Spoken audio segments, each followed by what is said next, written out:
Hi guys, in this video I'm going to show you how to check community violation on Instagram.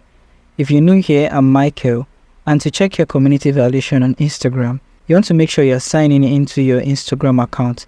And once you're signed into your Instagram account, you can access this by either clicking on more in this section and you see settings, or you can just simply come to this section on your Instagram profile and click on settings. Here you're going to see settings and privacy. Click on this. And in this section, you want to scroll down to the bottom.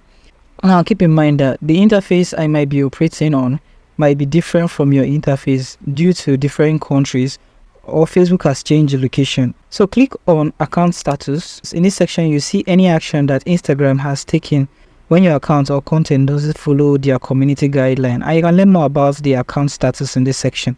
So if you do have any content that is removed due to community guideline violation, you're going to see it in this section. And if you have any features that you can't use because of community guidelines violation, you also find it in this section. So thank you guys for watching this video on how to check your community guideline violation on Instagram.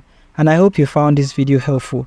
If you do find this video helpful, do make sure to subscribe to this channel and have its post notification bell turned on. I hope to see you guys in my next video.